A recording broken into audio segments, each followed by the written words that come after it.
अब स्टार्ट करते हैं एक्सरसाइज 5.1 का सॉल्यूशन। क्वेश्चन बना है which of the following statements are true and which are false, give reason for your answers.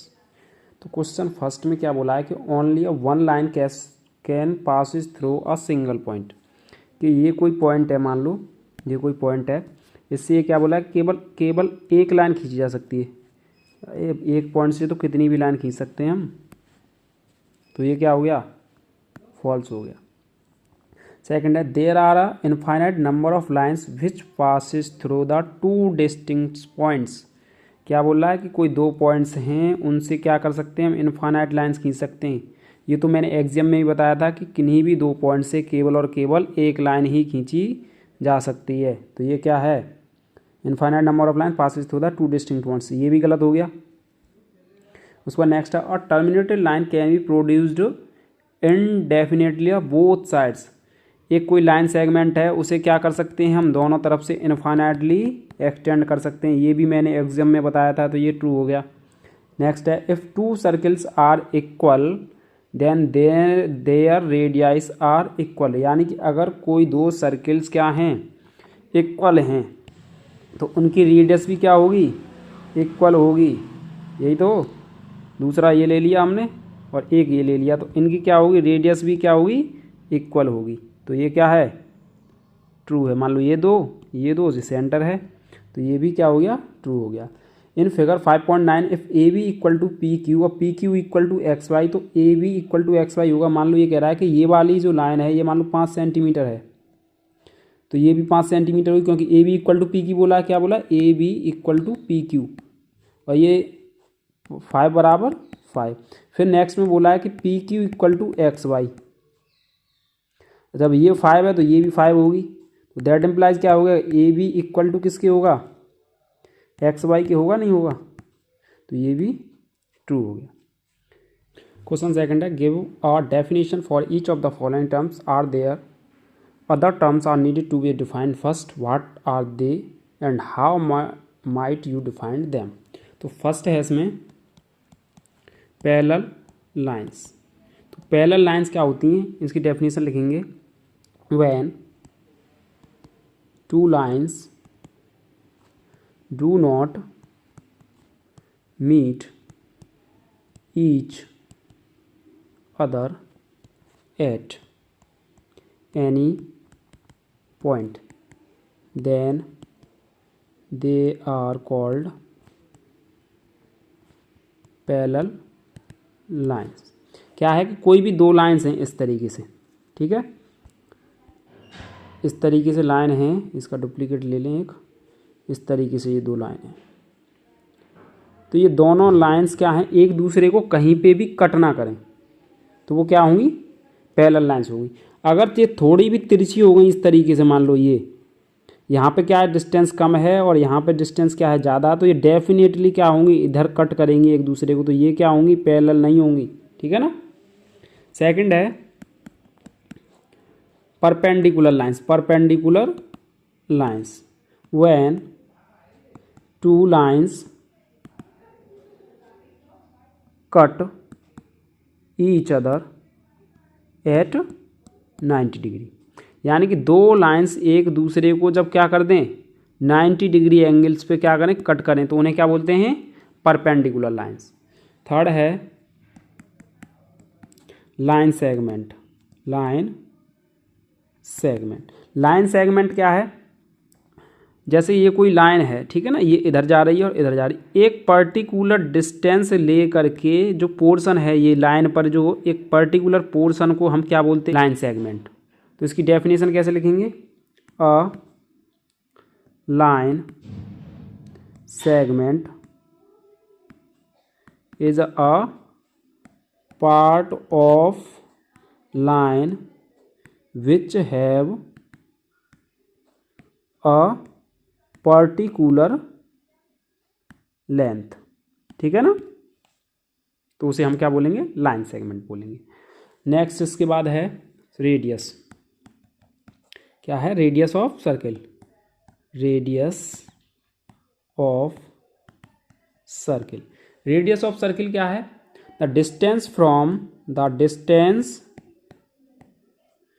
From the centre to a point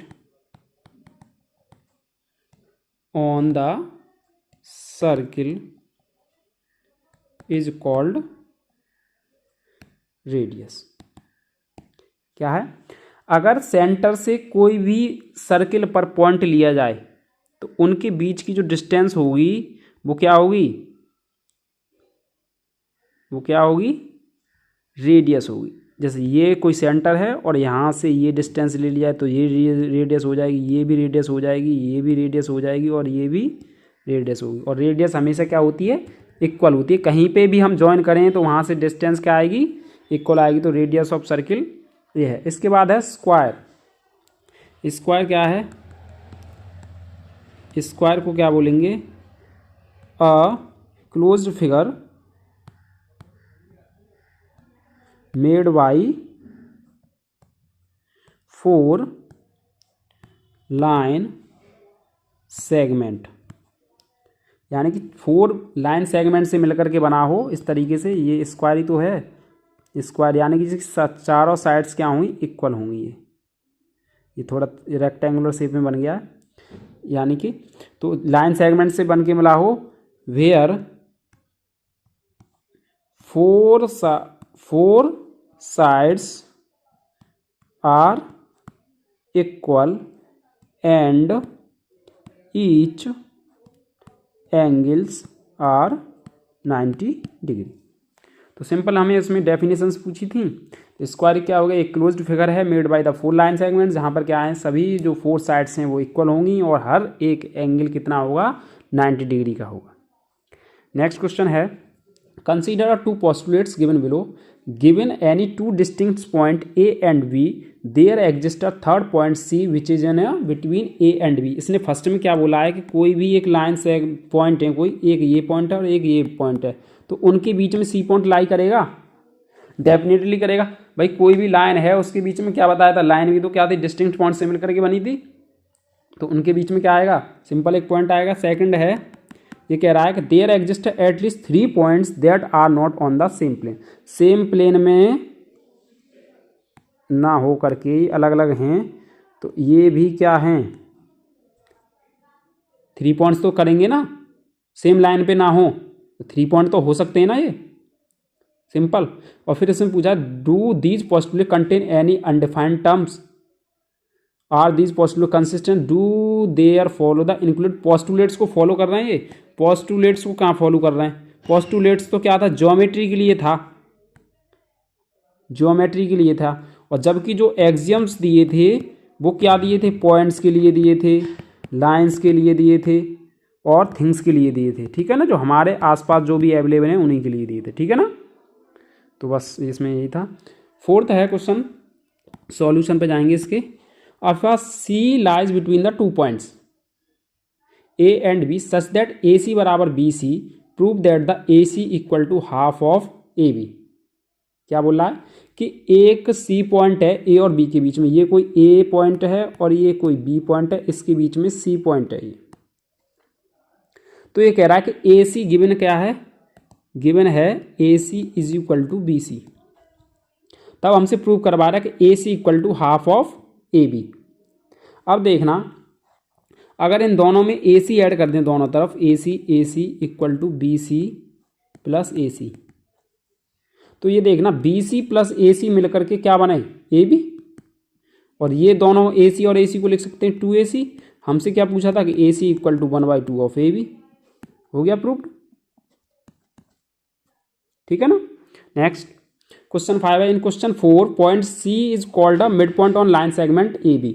इसका solution है, ये क्या कह रहा है कि कोई लाइन सेगमेंट है ए बी, ये ए और ये बी, इस पे कोई सी पॉइंट है और सी पॉइंट क्या कहला रहा है? मिड पॉइंट कहला रहा है। सी इज अ मिड पॉइंट। जब सी इज मिड पॉइंट है तो दैट इंप्लाइज क्या होगा? ए सी बराबर क्या होगा? बी सी के होगा।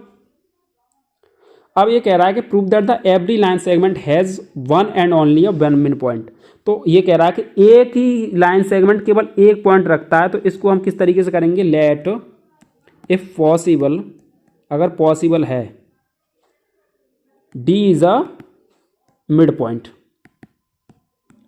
D is a mid point. जब डी मिड पॉइंट हमने मान लिया तो अकॉर्डिंग टू इसके क्या होगा, A D equal to B D होगा नहीं होगा।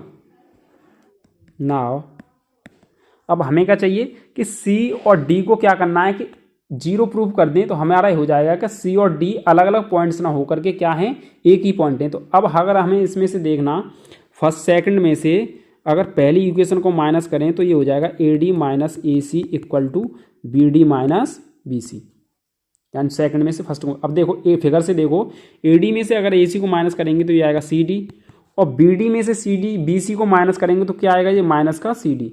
इधर आके कितना हो गया, ये two C D is equal to zero, that implies C D equal to zero. अब ये जो सी डी बराबर जीरो आ गया, इसका मतलब क्या हो गया कि सी और डी क्या हैं, C and D is a unique point,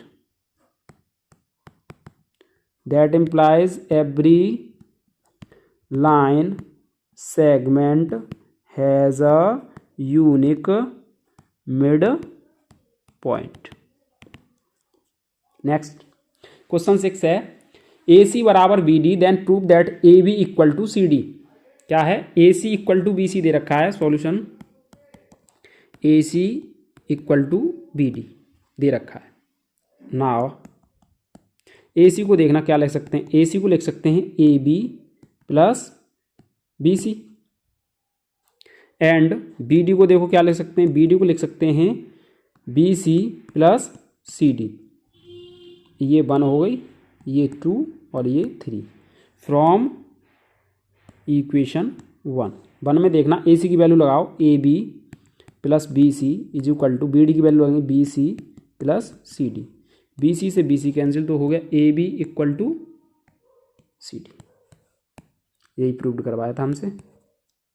next है क्वेश्चन 7 में दिया है, why is a axiom 5 in the list of Euclid axiom considered a universal truth, the whole is greater than the part. ये था। अब देखना, मान लो ये कोई, ये पूरा वर्ल्ड है, मान लो ये वर्ल्ड है पूरा, ठीक है ना, उसमें से अगर इंडिया मान लो ये है, ठीक है ना, तो इस हिसाब से क्या होगा कि जो इंडिया है अपना देश है वो क्या होगा, इसमें ही तो कंटेंट करेगा, किसमें, वर्ल्ड में। तो इस सिचुएशन को देखना, जो स्टेटमेंट बोल रहा है इसमें, तो ये कहीं पे भी पूरे यूनिवर्स में अगर हम कहीं पे भी लेके चलें इसे, तो ये हर जगह सेटिस्फाई होगा। तो इसने यही पूछा था कि ये कंसीडर्ड यूनिवर्सल ट्रुथ है। इसके बाद है एक्सरसाइज 5.2, उसका नेक्स्ट वीडियो में सॉल्यूशन कराएंगे। धन्यवाद।